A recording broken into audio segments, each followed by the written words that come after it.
شرح اموات بچوں میں بہت زیادہ ہے.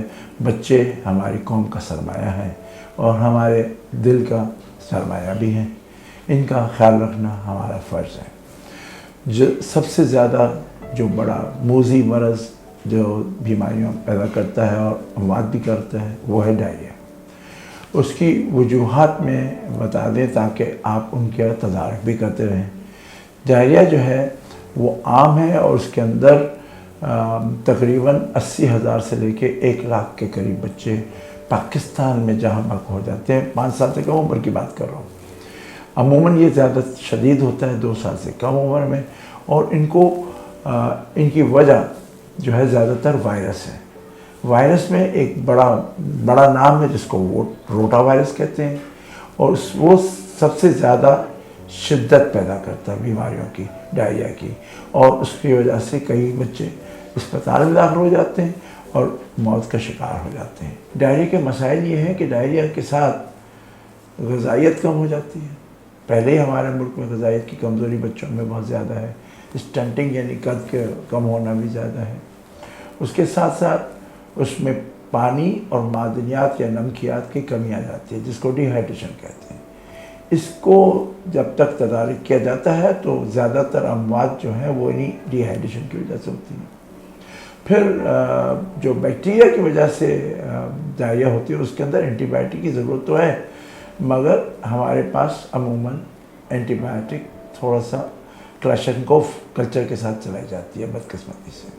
جب بھی آپ اینٹی بائیوٹک کھائیں گے تو اینٹی بائیوٹک آپ کے آنتوں کے اندر جو بھی جراثیم نارملی رہتے ہیں، وہ ہمارے دوست جراثیم ہیں، وہ ہونا لازم ہے آپ کی صحت کے لیے، آپ کے ہاضمے کے لیے، آپ کے ذہن کے لیے، آپ کے مختلف گروتھ کے لیے، آپ کے دفاعی نظام کے لیے، امیونٹی کے لیے. تو ان کو ڈسٹرب کرتی ہے اینٹی بائیوٹک. ڈائریا بھی کرتی ہے، اوپر سے اینٹی بائیوٹک بھی ڈسٹرب کرتی ہے.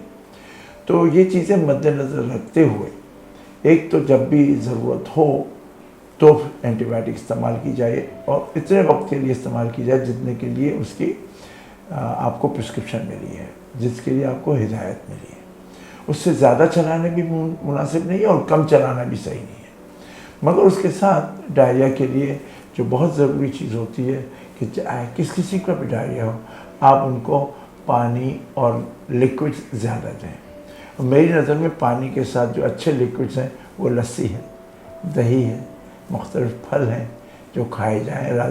جوسز جو ہیں جو جن میں شوگر زیادہ ہے وہ ڈائریا کو زیادہ کرتی ہے، اس لیے جوسز آپ کی مددگار نہیں ہیں، اور کولڈ ڈرنکس وغیرہ بھی آپ کی مددگار نہیں ہیں. بہرحال آپ پانی اور نیمکول، لسی، دہی اور ناریل کا پانی، اس قسم کی چیزیں اگر بڑھائیں گے تو کم از کم پانی اور معدنیات کی کمی نہیں ہوگی. دوسری طرف آپ غذا دیں. تھوڑا تھوڑا بچہ کھائے گا، کم کھائے گا، مگر بار بار کھائے گا تو ان کی غذائی کمزوری مزید بڑھے گی نہیں، بلکہ کمزوری انشاءاللہ ہونے نہیں دی جائے گی.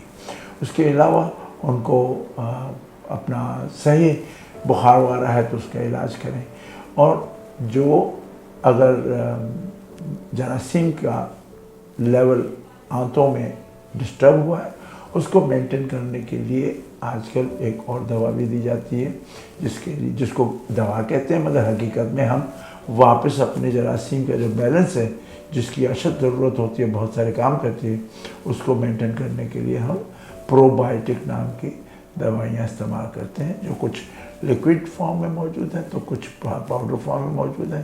بہرحال اس سب کے لیے آپ کو ڈاکٹر سے رجوع کرنا چاہیے تاکہ ڈاکٹر آپ کو صحیح گائیڈ کر سکے.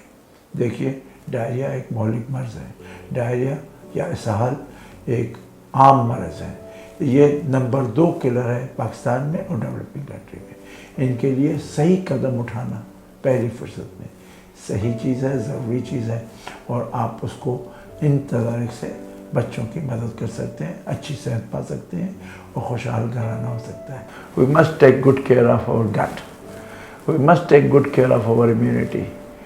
Most of all, it is the food, the nutrition, the balanced nutrition that takes care of it, and a good care if they are afflicted by disease of any kind, particularly diarrhea, which is the number 2 killer in the developing countries, including Pakistan.